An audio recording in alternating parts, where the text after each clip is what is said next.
The In This League Podcast Network. Dalvin cooks the Packers. Let's open the black book. Hey, yo, what's up, everybody? It's me, Joey P. Joe Pisapia, and welcome to another glorious edition of the Fantasy Black Book. Black. Right here on the In This League Podcast Network. And a shiny new logo, all these fun things going on. We're going to recap week 8, look ahead to waivers, maybe a little week 9 tease as well. A lot of football going on. Bogman Steelers are still rolling.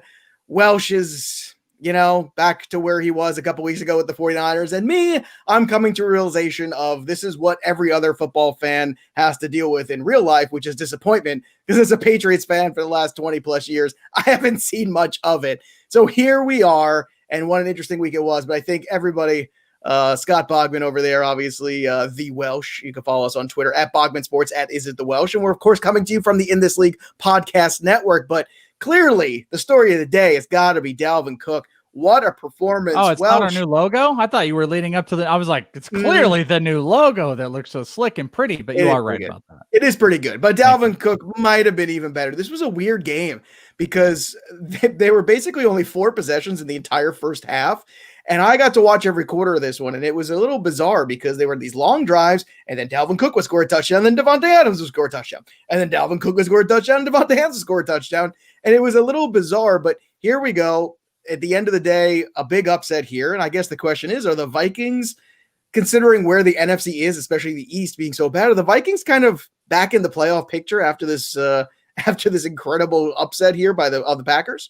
Oh, yeah. I mean, don't you? I know Kirk Cousins is inconsistent, but you have to be. I would actually be really interested to see over the next couple of days what they might be willing to do to jump into the trade market. It's so funny because I saw some articles coming into this past weekend that was like, hey, here's the big top 5 predictions and teams are going to do this. And one of them I'm trying to remember if it was like Pro Football Talk or NBC or somebody had this article, maybe CBS, and it was Adam Thielen was a predicted trade candidate. I think it was the number 3, and they actually predicted that Adam Thielen would get traded to the Arizona Cardinals, which was kind of wild to me. But I think it's the inverse now, where if you're a team like Minnesota that you're able to build off of what Cooks is doing, there's some inconsistency. I think this is the type of team that should be out there trying to make moves right now to solidify any type of a last push. Bogman doesn't agree. No, I do not. Not at all. Hold Why? on. Let me list you the teams that are worse than the Vikings in the NFC. Okay. The Cowboys, the Giants. That's it. Everybody else. Now, how many teams have the same record? Excuse me. How many teams have the same record? Just Washington. That's it. Everyone in the West, 6-1 for the Hawks, 5-2 for the Cardinals, 5-3, 4-4 Rams and Niners. The Panthers have one more win. They're 3-5. The Vikings are 2-5. The Bucks are 5-2. The Saints are 5-2. The Packers, Bears, Lions are 3-4. I mean, the Vikings played well in this game and they beat a good Packers team. But this is what we talk about when we say throw away all of the records and all that stuff. When you play a rival, they played good enough to beat the Packers in this game. Oh, can I play spoiler? Hold on a sec. Let me play spoiler here because here's the Viking schedule. You ready? Tell me win or loss. Okay, we got 2 right now. We got 2 wins, right? Where the Vikings were 2-5. Okay, so they are playing the Lions next week. When? Where? In Minnesota. Does it matter? There's no it crowd does. anymore. I think it does. Yes. Okay. Okay, we'll give them that win. Yeah. And Kenny Galladay's out for that game. We already know Kenny Galladay's out. We'll get to him in a second. They're playing the Bears in Chicago. Lose. I think I can go either way. I think that's go either way. They're playing the Cowboys in Minnesota. All right, they win. Okay. Cowboys. Oh, that's another win. There's 3 wins. Cowboys is a win. Panthers in Minnesota. Win. I don't see. I think the Bears and the Jaguars. Jaguars have to win. Okay. Wins. They're now 7. They're now 7 wins, 7-5. Right, and then now this get hard. It gets difficult. They're going 5-0 in their next 5 games. Well, you really think Kirk Cousins is going to lead a team to a 5-0 record? But even if they didn't, they're a 6-5 team. Here's the thing: even if you split, you have 2 games left with the Bears. They have the Bucks, then the Saints, and then they have 2 games left with the Bears and the Lions. So I guess the point that I'm making is this: that if you can I don't know, go 3-1 in those games, which I don't think is out of the realm of possibility. I don't know. I think they're still in this. I think this W against the Packers kind of puts them back in the conversation, and especially with Dalvin Cook played. We'll see what happens with that. I understand Bogman's sentiment here. You're not wrong. There's definitely, and they traded Ngakoue and Hunter's out for the year. Like they just don't have enough on defense to keep this going. And most likely the team, what you do is you don't make any drastic moves. I mean, if there's anybody cheap off the wire, I'd be interested for them to pick up, but most likely you play it out to see where you're going to go. And unfortunately, you're going to be out of the trade deadline. I guess the big key here is like Minnesota this is the old Denny Green. They are who we think they are. They're this inconsistent team that can play up and down, but they've got a favorable schedule coming up. And I think it's just, it could be something. Minnesota could be a pretty problem. Favorable schedule. You got to admit, like that's a very. You could go 5-0 over the next 5 games. It is, but you have to catch up to all of these other teams that are already ahead of you. So I think the early season loss just sunk them. Going 1-5 to start your first 6 games, that really sunk them. This is a nice win against the Packers, but I'm not going to take it at much more than that. Well, I mean, I look at how the Falcons finished last year, and I feel like they could very well do that same thing. And the difference is this year in the East, they're all so bad that there's only one playoff team coming from the East. Yeah, we all know whoever wins that division. And with the extra playoff teams this year, that's something to consider. Like they're not out. I agree. The degree of difficulty is very high, but I don't look Minnesota's out of this team. This team's going to beat the Packers and then lose to the Cowboys. And probably that's going to happen. I will tell you how much, and it's coming.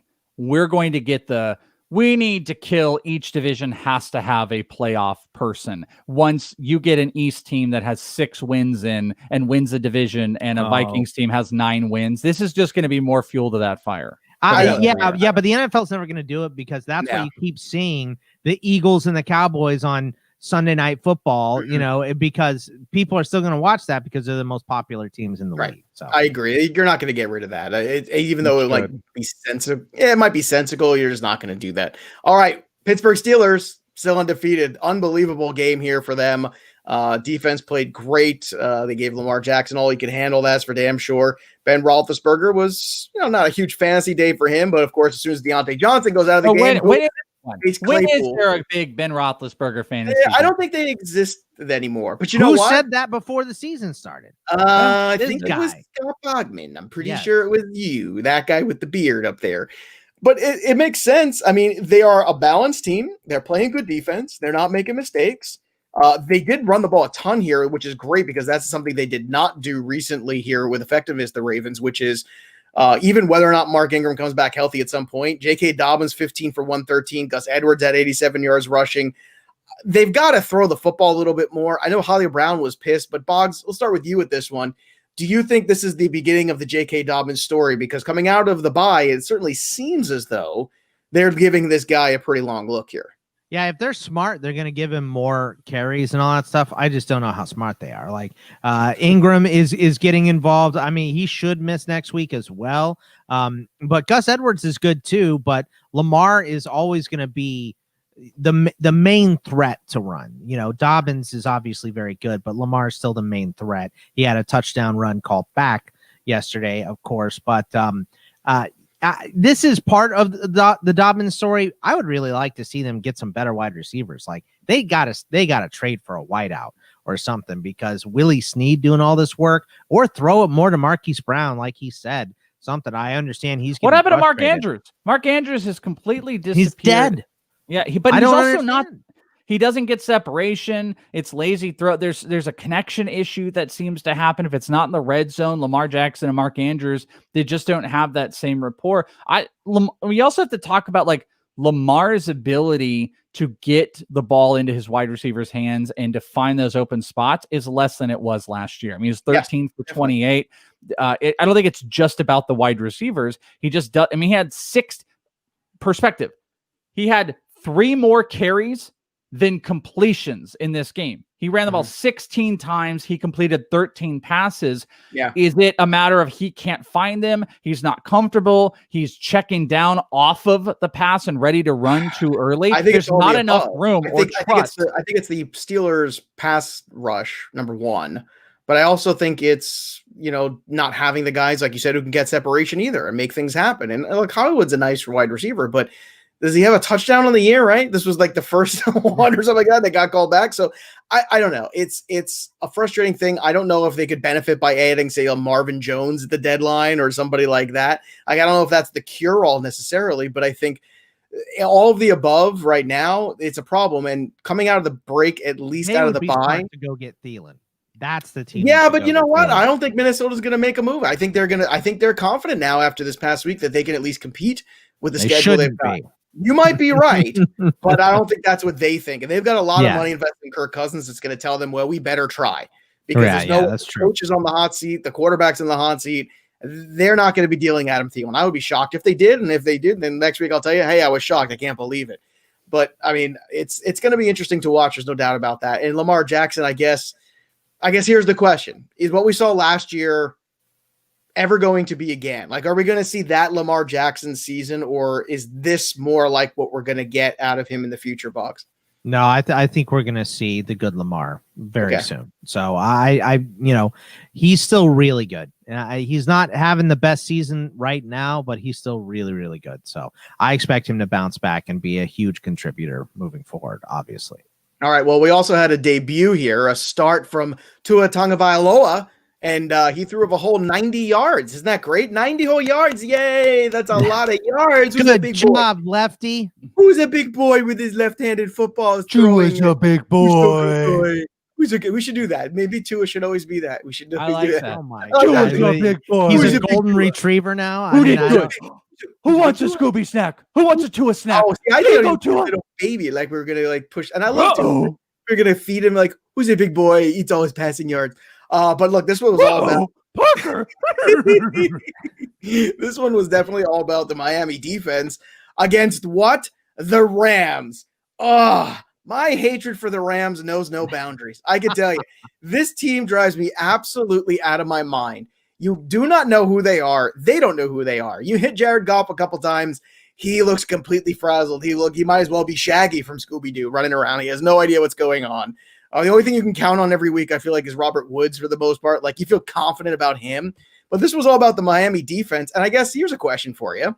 With the another loss here by the Patriots, and all of a sudden a very energized Dolphins team, with the way this Dolphins defense has been playing lately, Welsh, do you think they feel like they might have a shot? Now, granted, they got to do more on offense, but maybe that will come in time here. But do you think that the Dolphins might be a team that could make a run at this division?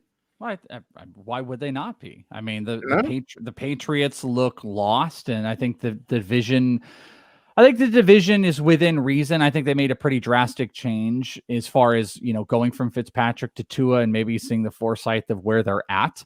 And the defense being where it's at right now makes them viable in however aggressive they want to be. But I can't imagine, if they really believe they were contenders, they could come off of a trade deadline without doing something to boost this offense, because you've got Tua, who you've just put under there. You've got to protect him at best possible at every site you can.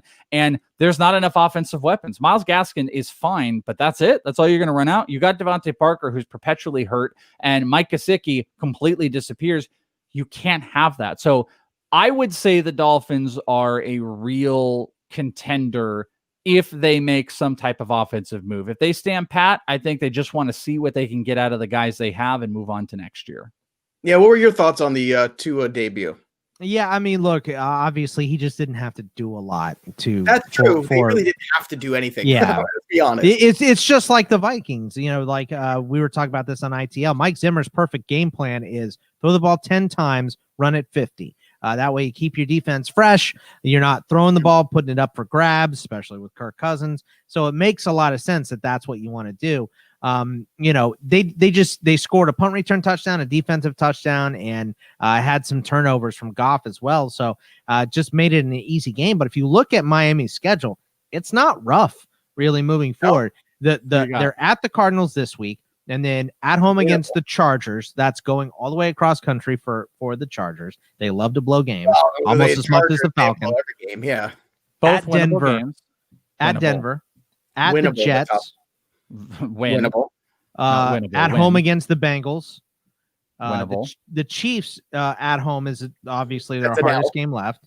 That's a loss. Yeah. Then at home against the Patriots, on the road against the Raiders, and then on the road against Buffalo. So, God, if you look at that and you've got to just get a few more weapons for Tua, or just one Matt. There's got to be. I don't even know if we have there. the answer. Bogman brings up a great point, which is they didn't have to do anything because they kept scoring all the time, and then the Rams would come back there and have a drive and then make a turnover. And I think Tua's going to have to put up points this week for them to beat the Cardinals. Right. So. And look, this is a good opportunity to get a better idea, but unfortunately, this is also the deadline. So I mean, right. I think if you're the Dolphins, you just hope that Tua can start to make the weapons you have work, because I think Devontae Parker is a good wide receiver.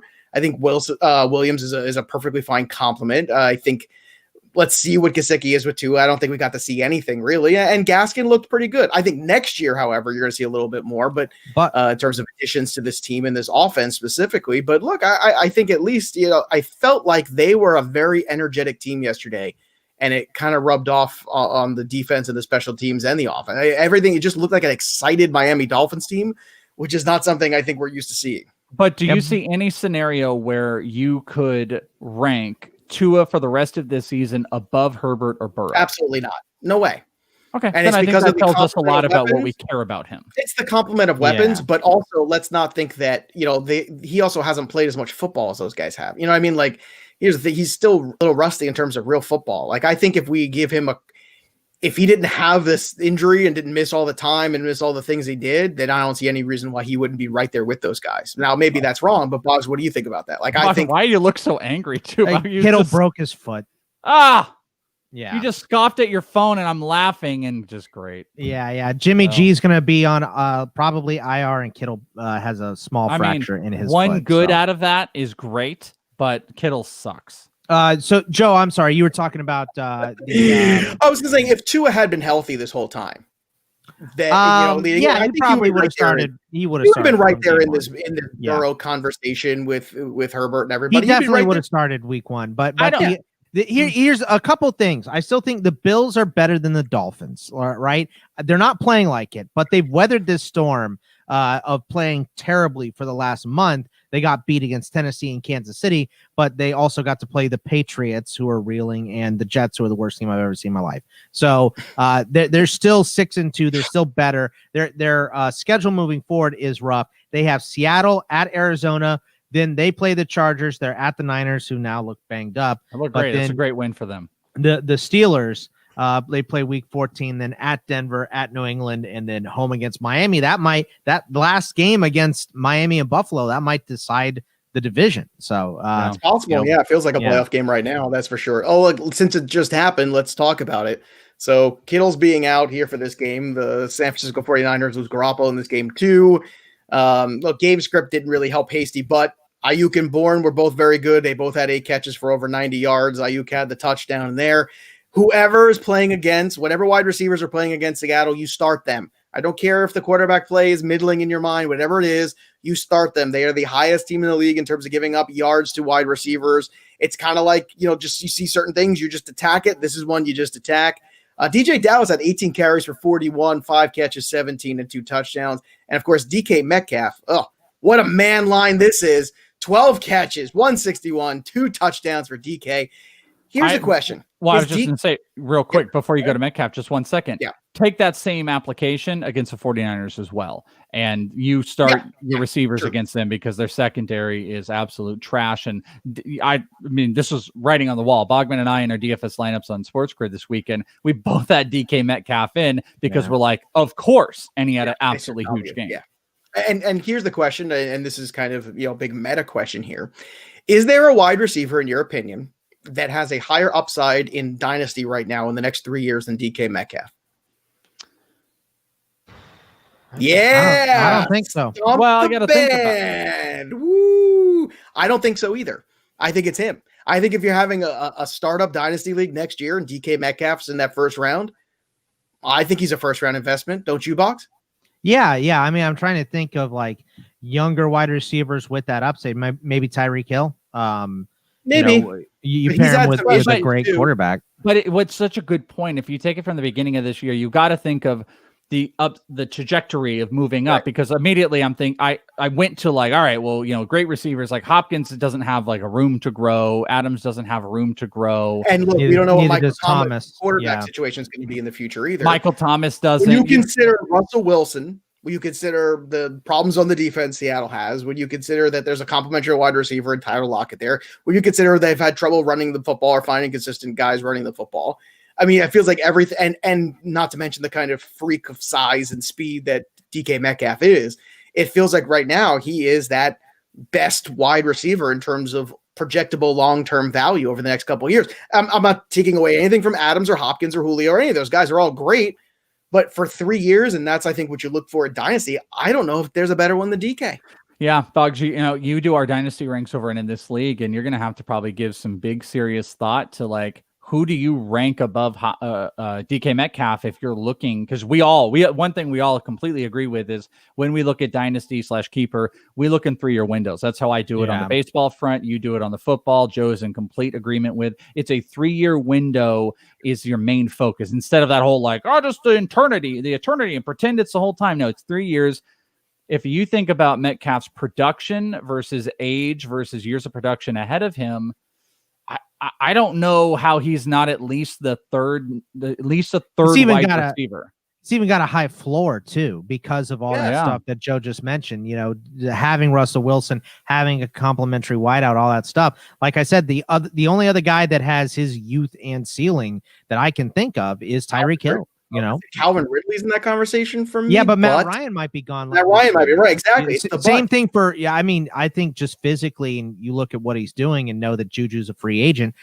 Claypool might be in there as well as far as ceiling goes, but is Roethlisberger going to be there? Because if it's Mason Rudolph throwing the ball. I went to Justin Jefferson when you started saying that. Like, but you know what?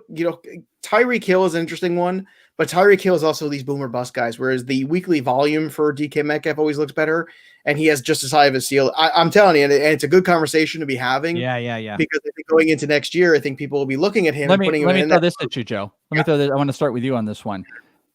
How much more would you need on top of Metcalf to move your Michael Thomas? You have Michael Thomas. You're getting offered Metcalf. See, you know me, in RPV terms, there's not much of a difference because I think Michael Thomas is an exquisite talent. But I'd rather have DK Metcalf next year, knowing what I know, which is Russell Wilson's not going anywhere. I don't know that about Drew Brees. Maybe a pick if you could get a first-round pick. Assuming the person That's what I thought. I thought second and a third round pick. But maybe also assume the person who's going to buy Michael Thomas, let's say they're buying it as like this win now type of thing, and they're going to have a late first round pick. So you're getting a late first round pick and DK Metcalf for Michael Thomas. I'm probably doing that in a heartbeat as well.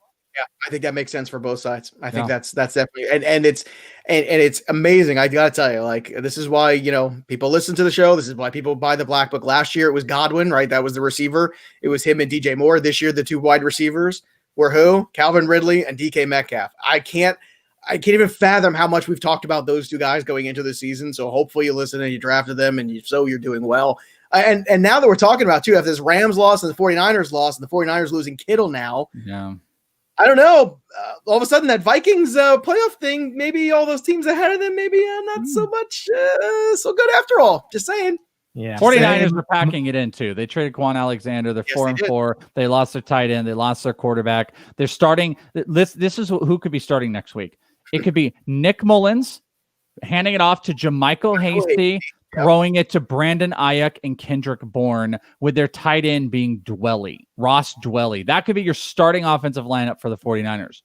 And maybe Jordan Reed will be back. Who knows? Hey, maybe Raheem Mostert will come back. Maybe a little bit of Debo. Oh, goodness. All right, let's hit a break. Let's let Welsh kind of digest all of this and come to grips with where I am, which is knowing that my team is not a playoff team this year. When we come back, we'll talk more about the Patriots and more about the Chiefs as well. Stick around, more Black Book right after this.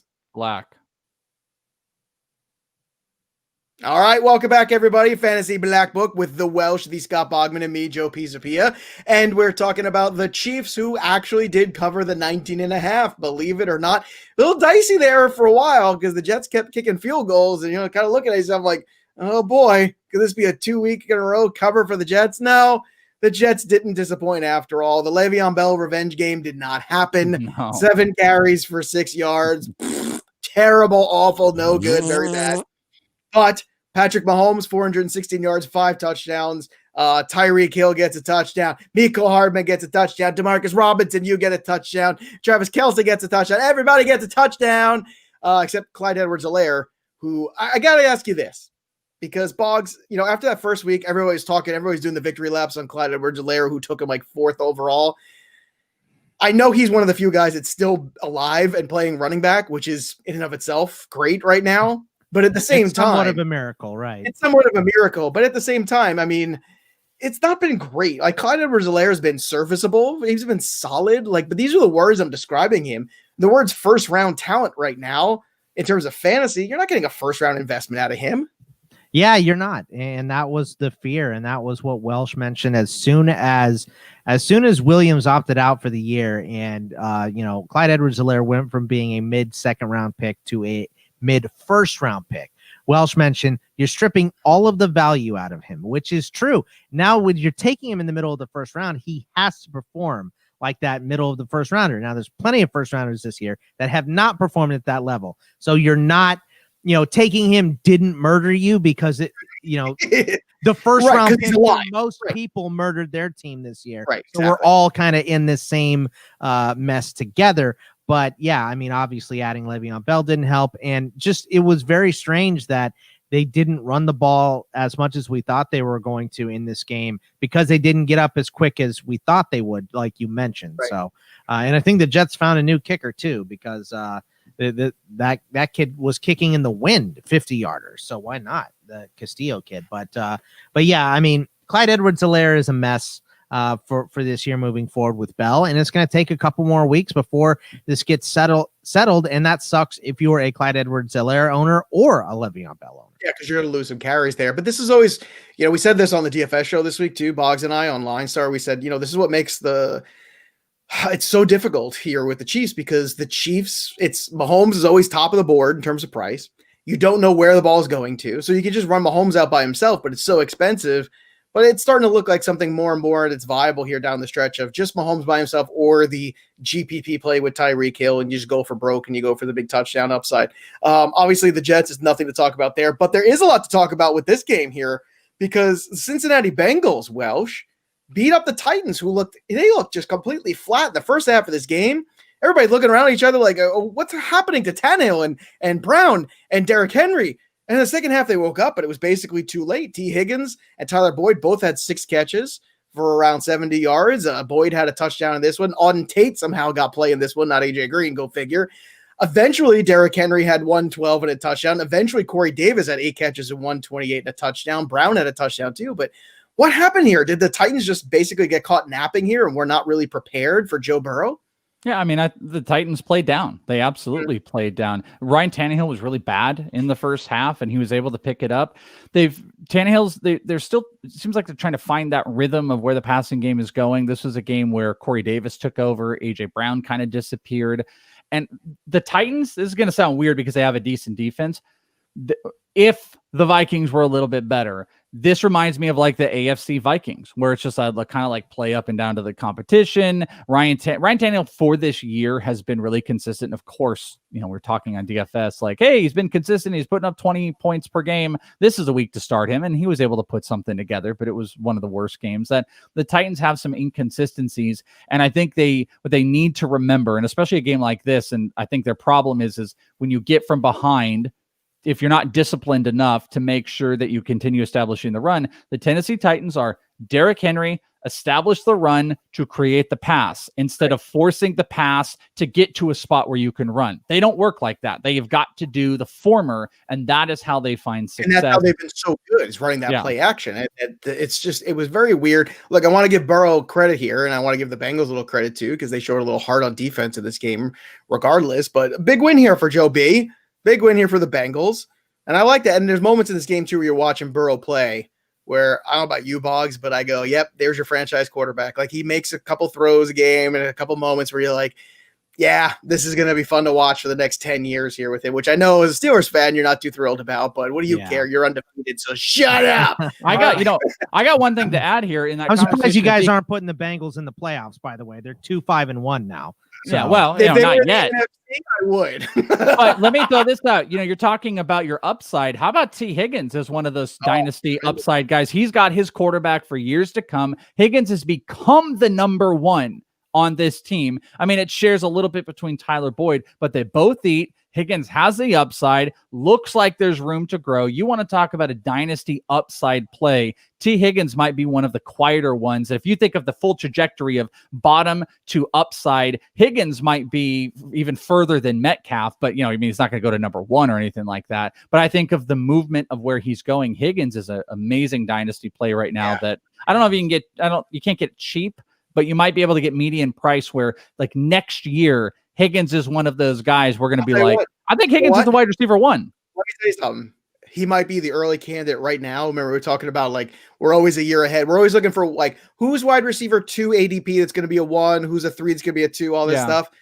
I think he's going to be the 3 that's a 2 right now. I can tell you right now, he might even be the 2.5 that could be a 1A. Like that's what I was saying. Like, he's one of those guys we might have an argument to say next Let's year. See how he wide receiver 1? If he finishes as steady as he's been, I think he is right in that conversation of the guys next year to be, those are the guys you're targeting in that group, that hardcore black book group that's going to be, T. Higgins is going to be leading that potentially without a doubt. There's a lot of good rookie wide receivers. Yeah. CeeDee Lamb's going to be in that conversation too. His value is taking a huge hit here because of what's going on, and people will forget because they're short-sighted. They will forget how good he was with Dak. I won't forget. Yeah. You won't forget. And we're going to remind Judy.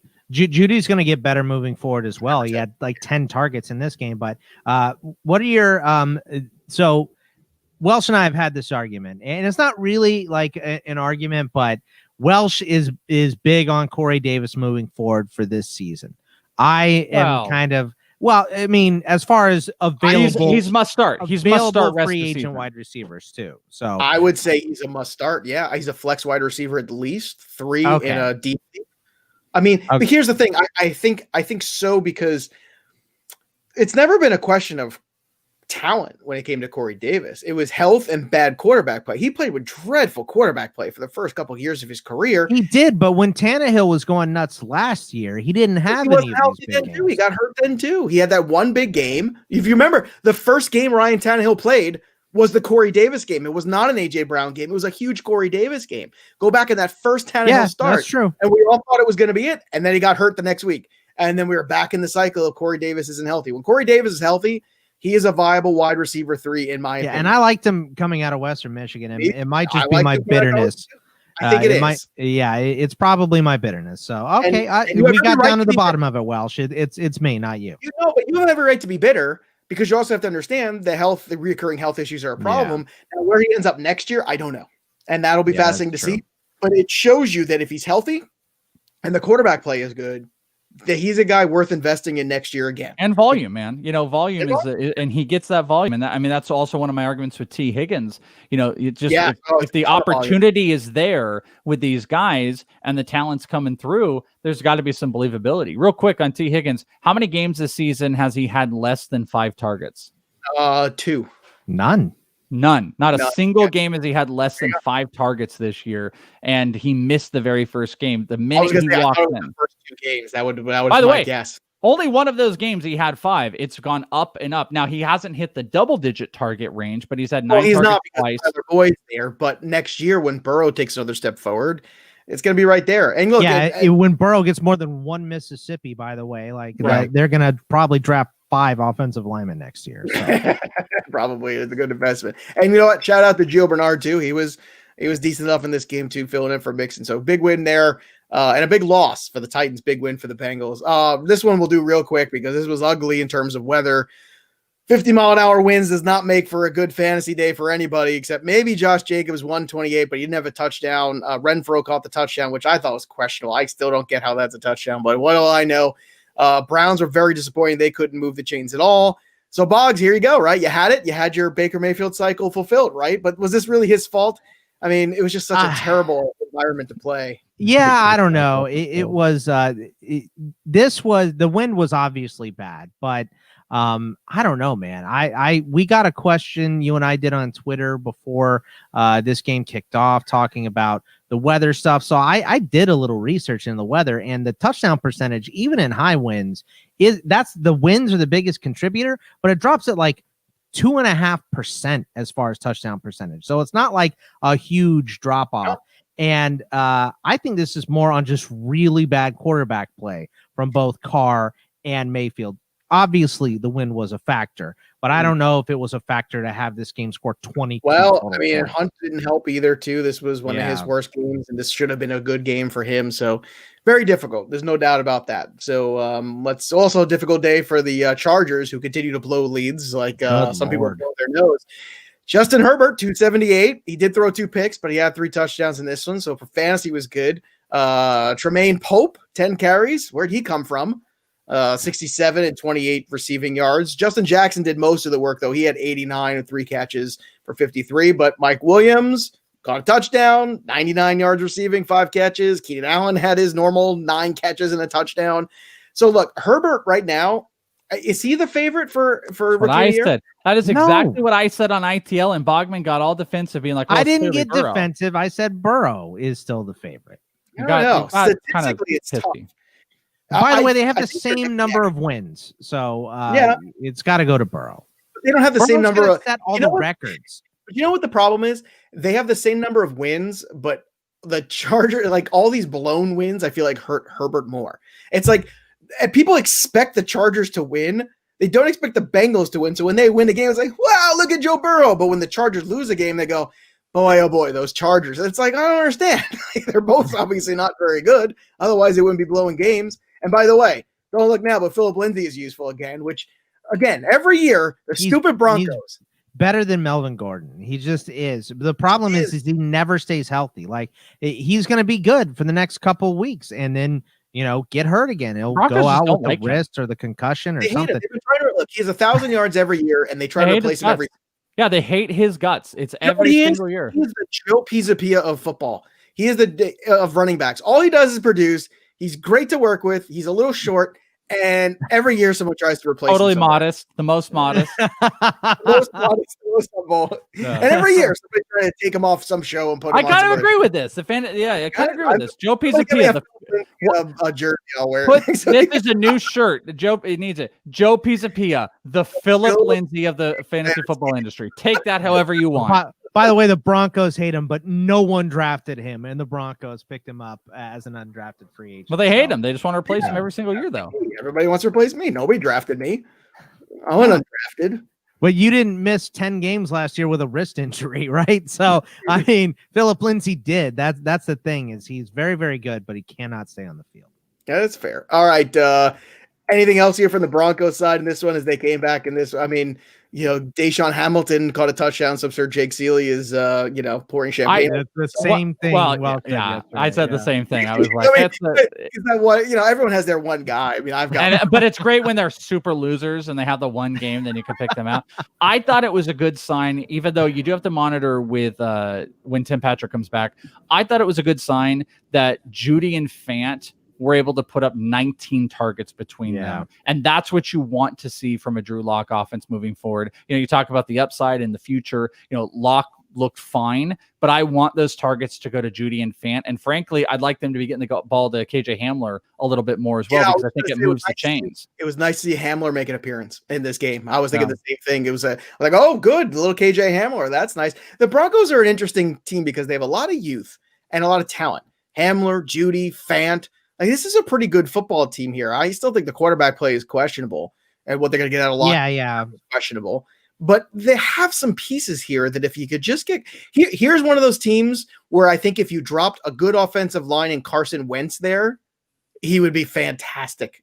Like that, this is the kind of situation. Like because there's going to be guys moving next year. There's going to be some movement at quarterback. Dak and another guy. You drop Dak Prescott in there, I think they'd be really good. This is one to keep an eye on and see who ends up at quarterback there. Triggered those Cowboy fans. They got nothing, guys. No, the Cowboy fans have nothing this season, and you just tried to take Dak off their team. You know what, though? Bye to your mentions. Sorry, boys and girls, but sorry, Cowboys and Cowgirls. I'm sorry. You know why? Because you were trying to get Dak off your team before I was. Okay. And you were all, oh, we shouldn't pay him. He's not worth all as much. What's he worth now? What's he worth now? More than Ben DiNucci, that's for sure. Fans? I'm excited to see worth half a dozen DiNucci's. That's what he's worth. We're gonna hit a break. We come back. We'll talk about that game and a whole lot more. You're listening and watching on YouTube. The Black Book. We'll be right back after this. All right, so let's talk about Carson Wentz trying to do too much and still winning despite being a turnover machine in this game against the Cowboys. It was brutal. It is like, I mean, Carson Wentz is trying to get more done than a single mom in a half hour. Like, it is just a hilarious. Like, I'm trying to do 5,000 things, but I'm not like, just stop, just slow down. You will get, it'll be fine. Don't worry. Carson Wentz, man, there's times where he throws the ball and you're like, wow, there's Carson Wentz. And other times where he runs 5 yards backwards, then turns around, runs 5 more yards the other way, turns around, tries to throw a ball across his body, and then gets smothered and destroyed and turns over the football. He has to stop. I've been watching this for a couple weeks now, and it's torture. It's like, I feel like they should sit him down in like one of those Clockwork Orange things and just have his eyes open and just have him watch Joe Montana play quarterback for like 27 hours straight, or Tom Brady's like, this is what you do with the football when there's no play. This is I was at a store the other day and I saw or it was actually last night. I was walking into a store and these two people, the area that I live in happened to have a lot of Niner fans. I'm going to this thing where you walk to the store and these guys were dressed up in these hats and white suspenders. No. But but the area that I live in has some Niner fans in it. But one lady had an Eric Reed jersey on, and I was like, okay, like of all the Niners. But then the guy had the Chiefs Montana jersey on, and I was like, what year is it? Take that nonsense off. If you're gonna idolize Montana, don't do this Kansas City bull crap with me. You put and your wife's wearing an Eric Reed jersey, so talk to her and then get a Niners Montana jersey on. So sorry. I bet their sex is fantastic. I bet they have.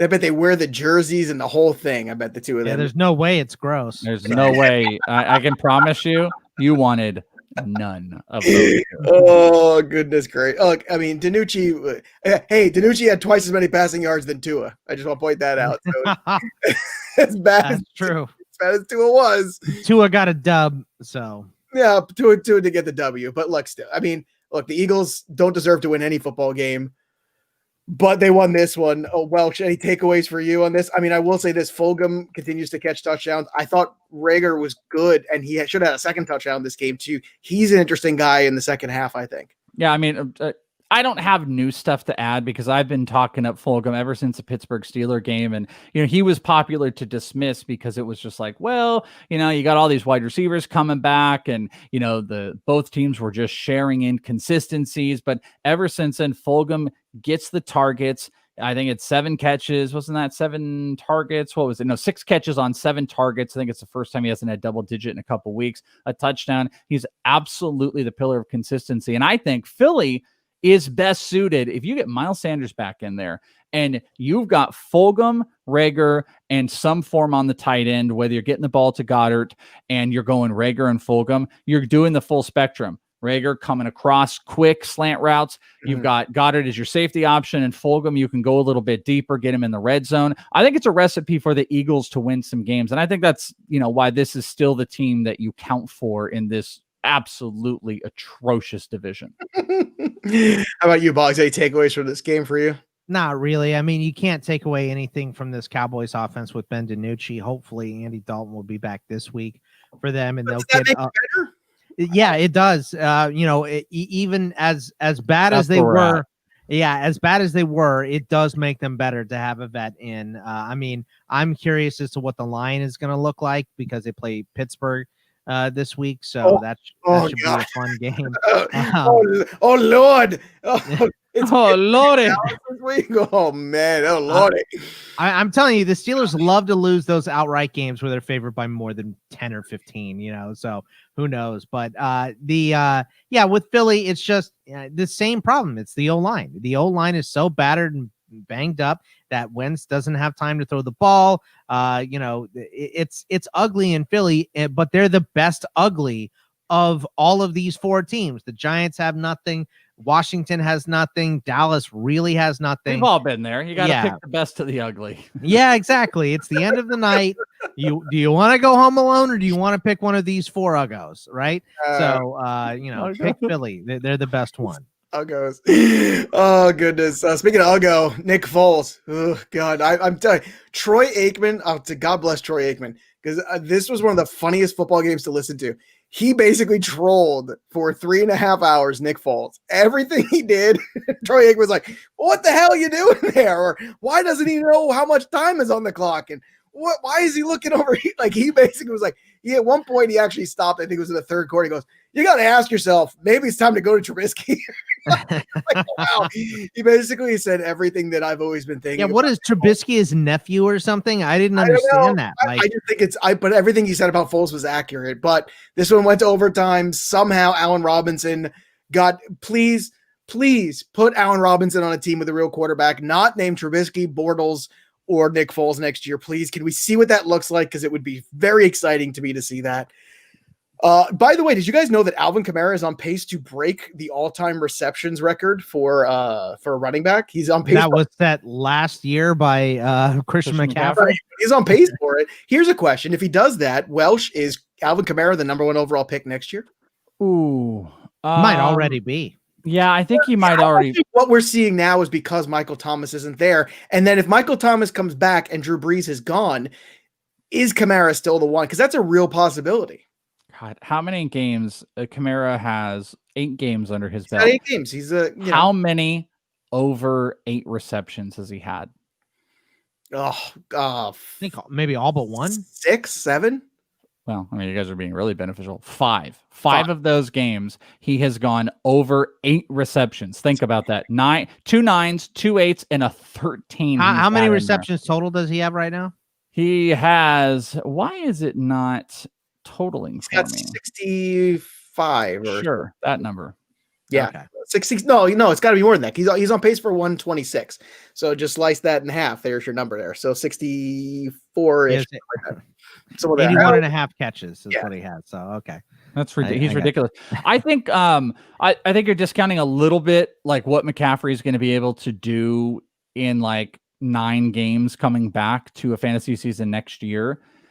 I think Derrick Henry is actually the reason I kind of stalled there for a minute when you said that. I was like, well, Henry's the safest investment. PPR, not PPR. Yeah, you know what he is, and you could just be okay with it. How are people going to just think about this for a minute? Thanks, Bob. How are people going to stomach when you come over here and you have Alvin Kamara and Derrick Henry who had these insane years, but then over on this side you're going to have Barkley back? You're going to have a new year with, and Dak back, or whoever the hell it's going to be with Elliott and then Christian McCaffrey. How are those going to balance out? I think Kamara's the number 1 pick, and I don't think, regardless of Henry's at worst 3. I think McCaffrey might jump back into that 2 spot. I think it's Kamara and Henry inside the top 3. Well, just imagine if Clyde Edwards-Helaire has that same playoff run that Damian Williams did. Like, he's going to get that boost as well. Yeah, you know what? That's something, and I wonder if they're pacing him for that. Like, you have to ask yourself that question if they are. Maybe that was part of the Le'Veon Bell equation. Can we help pace Helaire by bringing in Le'Veon Bell, take a little pressure off here for, a month or so, and then unleash Helaire? 55 catches for Kamara, by the way. And so, because they already had the bye. So I knew the pace number was like 128 or something like that, but they had already had their bye. So they only had 7 games. He has more receiving yards than rushing yards. He has 431 rushing yards. That's what makes Kamara so difficult. Is because you don't know, okay, well, and if those start to marginalize, if Thomas comes back in terms of targets, how does that affect everything? It's tricky. It's tricky to say the least. What else is tricky? Where's Jonathan Taylor? Did Jonathan Taylor slap Frank Reich? What happened here? Hello? Is it me you're looking for? He's just not an effective runner, and I think this Colts running back situation is now going to be whoever is playing the best. So I think Taylor's going to get the start most weeks, but I think moving forward, it's going to be, is Wilkins running better? Is Hines running better? Dude, all that kind of stuff. 11 carries for 22 yards. We keep saying, Boggs, why can't Jonathan Taylor get 20 carries in this offense? Well, Jordan Wilkins got 20 carries in this offense at 89 yards and a touchdown. Yeah. And Nyheim Hines, I mean, look, if you are the Jonathan Taylor owner, you can stomach the Nyheim Hines game because you knew it's going to happen from time to time. That's fine. He had 2 touchdowns. Okay, whatever. He had a couple catches, game plan, blah, blah, whatever. but you can't stomach is Jordan Wilkins. I mean, that's where you've got to just want to just jump off a tall building, because that is absolute misery going forward for Jonathan Taylor. Yeah, he's been unbelievably disappointing this year. And I don't really have, for a while I thought it was Frank Reich, but he was ineffective and Wilkins was effective in this. And game. Swift wasn't in this game either, Boggs. Like both, yeah. I feel like both of the potential best weapons in this game didn't play. And it's like nobody cared. Like the coach is like, nah, we don't care. We're not going to play those guys. How much are we going to walk out of this year, of this 2020 year, and look at how massively disappointing in maybe every single respect rookie running backs have been? Cam Akers, Dobbins has still never unseated until this week. I'm going to give Dobbins and Zach Moss the next 8 games, though, because I think they're in a very interesting position to be very useful. I agree, but one thing I really hate and I really railed on at the beginning of this year is that I'm trying to think of I can't think of the exact word. No, I know exactly what you're talking about, Welsh. It's the fact that these guys did nothing for 8 weeks, right? They did close to nothing. They have a week here, a week there, blah, blah, blah, whatever.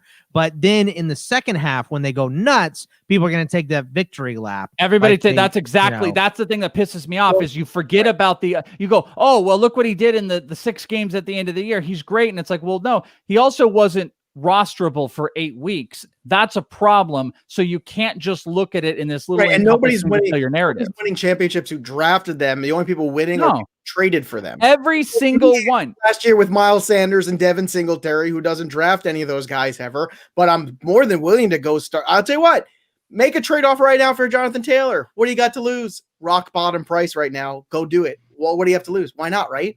Yeah. Man. That's how I'm looking at this right now. Darius Leonard would have back in this game, so that was nice for the Colts.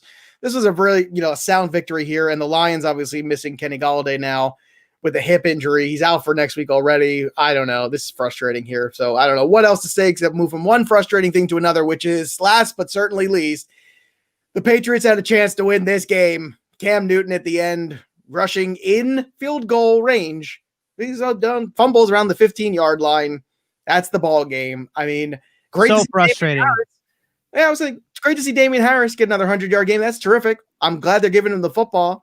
But, dude, I don't know what it is, man. It's like I tried to be positive. I tried. Everybody knows how much I don't like Cam Newton. I tried to say, okay, fresh start, give him a chance. I know he didn't play terrible in this game, but this is the moment. Like, you have to get your team there, and those are the moments where he always falls short for me. I don't know. I'm going to just turn over to you guys for this game because, this was the end of the season, I think, for the Pats. Yeah, it definitely looked like the end of the season. They looked real bad, and Buffalo is playing some bad football right now. They cannot stop the run to save their lives. That's why Clyde Edwards-Helaire went off a couple weeks ago. That's why we saw Damian Harris go for 100 yards. So, like we talk about starting wide receivers against Seattle, you want to start running backs against Buffalo right now until they get this problem figured out. So I think moving forward, Josh Allen, I feel like the Bills are going to get out of this funk, but Josh Allen is not out of it yet. It's hurting John Brown. Everyone not named Diggs and Moss, it's affecting. So I don't know, man. The Patriots look real bad. And do you know what the Monday Night Football game is this upcoming week, guys? Buffalo versus someone. Jets Patriots, I believe. The Patriots and Jets. Yay! And Sunday night, Saints and Bucks. Brady and Breeze. You get the Redux. You also get the Packers and 49ers on Thursday Night Football. So Welsh doesn't have to wait very long to watch that, which is going to be great, I'm sure. And it's funny. We just talked about the matchups, Boggs. The Bills play the Seahawks next week. So get all the digs you possibly can. Right? You're going to get all the digs. Okay. How about Cole Beasley or John Brown? Cole Beasley or John Brown? John Brown. Okay. I'm going to go Cole Beasley. Everybody. Let's all get in there. Let's all pile in there. But what about DJ Dallas? Is that a guy you're picking up this week? No, I don't think so. Like, I was talking of DJ Dallas coming into the week, but Carson and Hyde both almost were active. So you got to assume, by the way, you're talking about, good running backs against Buffalo. If Carson is back, you got Buffalo. There you go. If both were to be inactive, DJ Dallas all day, every day against Buffalo. But I don't think that's going to be the case. I think Hyde could be out and DJ could get a little bit of a run. But if Carson's active, it's only Carson. Yeah. All right. There you go. So that leaves us one thing left, and that's a 2-minute drill. And it starts right now. So here's the question. Pat's looking like they're done. I know they play the Jets, so they'll probably win. But regardless, whatever happens the rest of the season, is Cam Newton one and done as a Patriot, Scott Bogman? Yes. Yeah, one and done. Welsh, one and done as a Patriot. Absolutely. No chance he's returning. There you go. So I wonder what next year will bring. I kind of agree too. Does Cam Newton end up somewhere else next year, though, or is he out of football? Because we've seen that happen too, where people just go, nope, we don't want that guy anymore, and he's done. Does he get a job somewhere? Because I can't see him being a backup. No, he'll be a starter somewhere. He should go to a run-heavy team. Like if the Vikings were to move on from Cousins, like put him there or something like that, where he only has to throw like 18 times. The Vikings need to back up a whole truckload of money in order to get rid of Cousins. Like it is so difficult to get rid of like Cousins is like living with you. If you're a Vikings fan, he has moved into your house. He is living with you. He's like that. He's like your mother-in-law right now. Right. Oh, mine is here. You'll probably die. That's right. Yeah. Die before he dies. You know why? Because as he said at the beginning of the year, if I die, I die. Right? That's the kind of attitude Kirk Cousins has already. All right. So in the meantime, you can follow us on Twitter at Bogman Sports, at Is It the Welsh, at Joe Pisapia. And of course, go visit the ITL Army over on Patreon and in this league and go join up right now. Register, be a part of it. 'Tis the season to register for stuff, or so I've been told. That'll do it for us, but the story of the game goes on. For Bogman and Welsh, I'm Joey P. We'll see you next time, kids.